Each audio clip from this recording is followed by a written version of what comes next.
آپ نے آئین کو فالو کرنا ہوتا ہے. اور اس وقت مسئلہ ان سب کا یہ ہے کہ یہ سب مل کے عمران خان کو سسٹم سے آؤٹ کرنا چاہ رہے ہیں کسی بھی طریقے سے, کہ ان کو یہ پتا ہے کہ عوام اس وقت ان کے خلاف ہے, عوام ان کو ووٹ نہیں کر رہی. ٹھیک ہے سر, عوام ووٹ نہیں دے رہی, اس پر ہم آتے ہیں بعد میں, لیکن یہ بات ذرا فرما دیجیے گا کہ یہ جو صادق اور امین ہونے کا سٹیٹس عمران خان صاحب کو دیا تھا سابق چیف جسٹس ثاقب نثار صاحب نے, وہ تو کہہ رہے ہیں کہ میں نے کوئی مکمل معاملات پہ ان کو مکمل صادق اور امین نہیں کہا تھا. یہ جزوی بھی صادق امین ہوتے ہیں سر کوئی؟ میں نے ان کا بیان دیکھا تو نہیں ہے. جی. ایک پروگرام میں میرے سے اس پہ سوال ہوا اور اس میں جو ہمارے محترم اینکر ہیں وہ بھی وہاں پہ موجود تھے, عادل شاہ زیب صاحب, شاید اس کا آپ ذکر کر رہی ہیں ان کے انٹرویو کا, لیکن اس کی میں نے کلپس خود نہیں دیکھی, لیکن اس میں بڑی ایک مزیدار بات انہوں نے اور بھی کی, اس کا بھی ضرور ذکر کیا جانا چاہیے. کہ ان سے پوچھا گیا, شاید اسی طرح کی کوئی بات تھی, کہ کیا آپ کو کوئی ڈائریکشن آتی تھی یا آپ کوئی پریشر میں تھے, شاید اس طرح کی بات تھی. تو انہوں نے یہ بھی کہا کہ میں کسی بھی پریشر میں نہیں آتا اور میں نے کسی سرکاری افسر کا پریشر نہیں لیا. اس طرح کی کوئی بات شاید ہے, کیونکہ ہم نے دیکھا نہیں ہے. جی انہوں نے کہا ہے فیض حمید صاحب, جنرل ریٹائرڈ فیض حمید صاحب کون ہوتے ہیں مجھے ڈکٹیٹ کرنے والے کہ میں کیا فیصلہ مجھے پھر لوں. آپ یہ بتائیں, جی مجھے پھر آپ یہ بتائیں کہ یہ جس پہ اس انٹرویو پہ پی ڈی ایم والے پھر سے لڈو کھانا شروع ہو گئے اور گلاب جامن, ایک تو ان کو پتہ نہیں ہے لڈو گلاب ویسے بھی اچھی چیز اتنی نہیں ہے, سا کو ڈائبٹیز ہو جاتا ہے.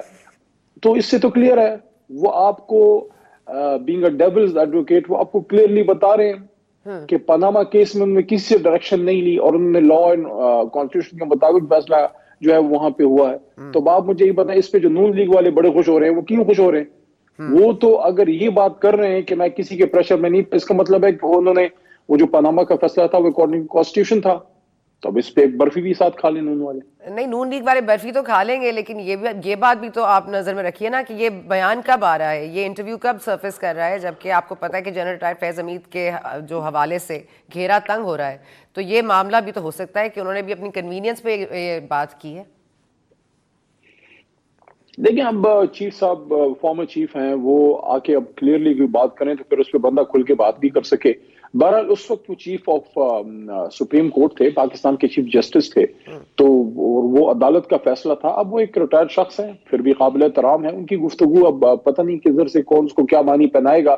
ایک بات البتہ ہے کہ جس شخصیت کا بھی ذکر ہوا کہ ان کے پہ پتہ نہیں ان کے بارے میں جو خبریں آ رہی ہیں, میں ان کے طرز عمل سے لوگوں کو اختلاف ضرور ہو سکتا ہے, لیکن ایک ذمہ دار عہدے پہ وہ رہے ہیں اور ان کے دور میں پاکستان نے ایک بہت بڑا کارنامہ بھی انجام دیا جو سب کا ایک اس پہ میں فخر ہے, جو 27 فروری کو ہوا تھا. تو میرا نہیں خیال کہ کسی کو اس طرح سے ٹارگٹ کیا جانا چاہیے جب تک کوئی کلیئر پروفز نہ ہو. تو یہ اخباری چمگوئیوں پہ جس طرح کے بیانات ماضی میں تو جناب سر میاں عمران نواز شریف خان صاحب کے جب ایسے معزز لوگوں کے بارے میں گفتگو کرتے ہیں تو ان کے پاس ثبوت ہوتے ہیں, جس طرح سے وہ ڈرٹی ہیری کہہ کے کبھی کسی طرح کا الزام لگا رہے ہیں, کبھی کسی کو مینٹلی انفٹ کہہ رہے ہیں, کبھی سائیکوٹک کہہ رہے ہیں. تو اس معاملے میں عمران خان صاحب کے پاس یہ حق ہے کہ وہ اس طرح کی گفتگو کریں؟ لیکن مجھے اندازہ تھا کہ آپ اس طرف آئیں گی اور آپ نے اچھا کیا کہ سوال کیا. دیکھیں, ایک تو انہوں نے جو بیان دیا جو جس پہ ان پہ بین لگایا گیا, اس میں کسی ادارے کا, کسی شخصیت کا, کسی بھی شخص کا اس میں نام نہیں تھا. اور اس طرح کا بیانیہ گفتگو کافی دنوں سے وہ کر رہے ہیں. تو کل پھر اچانک ایسا کیا ہوا کہ آسمان ٹوٹ پڑا اور ایک چینل کا لائسنس تک معطل جو ہے وہ ہو گیا. آپ کا چینل کا تو خیر نہیں ہوگا کیونکہ ظاہر ادھر سسٹم ہو رہا ہے. لیکن میں جو بات کر رہا ہوں وہ یہ ہے کہ اگر آپ کا اشارہ فارمر چیف باجوہ صاحب کی طرف ہے تو کچھ چیزیں ایسی آئیں جس پہ ان کے نہیں کچھ سر, خود ڈرٹی بھی ہاری جس کے لیے استعمال ہو رہا ہے وہ سب کو پتا ہے. انہوں نے کل نہیں بتایا آپ کو عہدہ, لیکن پہلے وہ بتا چکے ہیں, تو عوام جانتی ہے. دیکھیں مجھے تو نہیں پتا, آپ کو پتا ہو تو آپ بتا دیں قوم کو. دوسرا جو آپ نے سر فیصل پوچھا, نصیر صاحب ہیں, ڈی جی سی ہیں سر, آپ کی اطلاع دیکھیں آپ کو پتا ہوگا, مجھے نہیں نہیں سر, وہ پتا کہہ کہ چکے ہیں, ان کو عمران خان صاحب نے بتایا, ہمیں تو پتا بھی نہیں تھا. یہ تو عمران خان صاحب نے بتایا, ہمیں کیوں پتا ہوگا چلے سر. آپ کی معلومات کافی وسیع ہیں. ہاں لیکن میں یہ عرض کرنا چاہتا ہوں کہ جو انٹرویوز باجوہ صاحب کے آئے, جاوید چوئی صاحب کے, اس تناظر میں جو گفتگو ہوئی اس کا ریئیکشن بھی پھر آیا, کیونکہ ظاہر ہے خان صاحب ایک بڑے لیڈر بھی ہیں, سیاست دان بھی ہیں, اگر ان پہ کوئی سوال ہوگا تو اس کا تو وہ جواب دیں گے.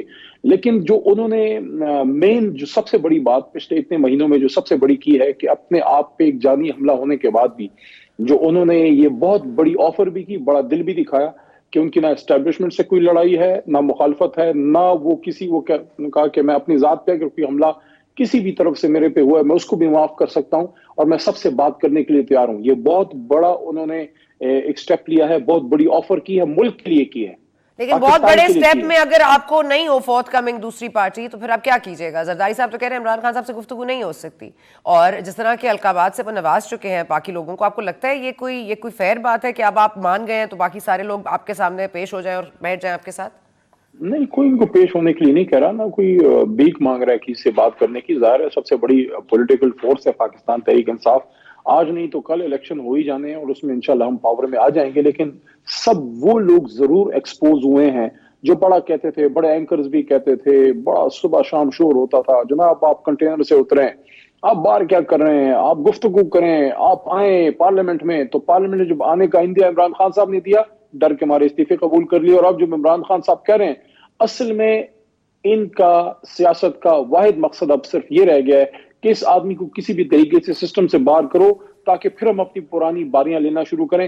یہ میں بتا دوں عوام اب سب کے چہرے جو ہے سر وہ دیکھیں, جان میں چکے ہیں. ایک بات آپ سے کروں نا علی محمد خان صاحب, کیونکہ دیکھیں طریقہ کار اور طریقہ واردات ہمیشہ فرق ہوئے ہیں. یہ صرف مائنس عمران نہیں ہو سکتا, آپ کے ساتھ جو آن گراؤنڈ ہوگا اس کے تو ہمیں پہلے سے ہی تانے بانے نظر آتے ہوئے ملتے ہوئے نظر آ رہے ہیں نا. مطلب آپ کو پتا ہے کہ لائلٹیز بھی چینج ہو رہی ہیں, اچانک سے آپ کی پارٹی چھوڑ کے کوئی اور پارٹی جوائن کر رہا ہے. تو آن گراؤنڈ ریالٹی کچھ فرق ہے. عمران خان صاحب جیل جائیں نہیں جائیں, آپ کی پاکستان تحریک انصاف اس وقت ڈینجر میں ہے.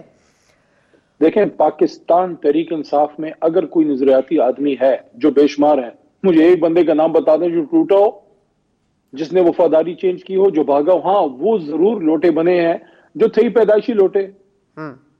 ٹھیک ہے, باقی یہ آپ مجھے بتائیں سر وہ یہ الزام یہ جو کاظم سواتی صاحب ٹوٹے ہیں, نہیں کیا جی گل صاحب ٹوٹے ہیں, نہیں سر وہ یہ تو ٹھیک ہے نا, نظریاتی طور پر اگر جوائن کیا ہوتا تو پھر آپ نظریاتی طور پر ان کو روک بھی سکتے تھے نا. عمر صاحب ٹوٹے ہیں, کیا سر علی محمد کتنے ٹوٹا ہے, لوگوں نے کیا آپ کو مراد شریف نظریات ٹوٹا کے ہے, مطابق جوائن کیا سر؟ کیا نظریات بنیاد ٹوٹا پر, ہے, نظریاتی بنیاد, راشد ٹوٹی ہے, کون ٹوٹا ہے مجھے بتائیں نا. سر نظریاتی طور پر جو ایڈ ہوئے تھے وہ تو ٹوٹ گئے. جہانگیر خان ترین صاحب ٹوٹ گئے, جہانگیر خان ترین صاحب کے جہاز لے گئے.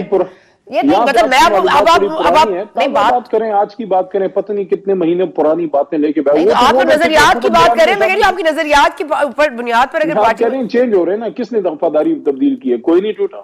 سر فیصل وابڈا از اے ریسنٹ کیس. نہیں فیصل وارڈا لے دے کہ آپ کو ان کی مثال آئی ہے, اور وہ بھی کسی اور جماعت میں تو گئے نہیں ہے, اور وہ آج بھی عمران خان صاحب کو ایک عزت, ایک رسپیکٹ کا ایک رشتہ ہے. لیکن ایک شخصیت پہ آپ پوری جماعت کو کیسے بلیم کر سکتے ہیں؟ کوئی اور نام بتائیں, کوئی بڑا لیڈر اور بتا دیں. چلیں بڑا لیڈر ہو چھوٹا لیڈر ہو سر, میں تو آپ کو گھیرا تنگ کرنے کی بات کر رہی ہوں. میں تو یہ کوئی چھوٹا لیڈر بتا دیں, کوئی کارکن بتا دیں جو ٹوٹا ہو. چلیں سر میں سر یہ اچھا چلیں آ جاتے ہیں سر, آپ کی سوال کے جواب بھی آ جاتے ہیں. آپ سر مجھ سے نام نہ پوچھیں, آگے ساری چیزیں کھل جائیں گی سر. میں آپ کیا نام آپ کو سارے نام پتہ ہیں. نہیں آپ انتظار کریں, کچھ نام آپ ہی لیں گے کچھ دن بعد.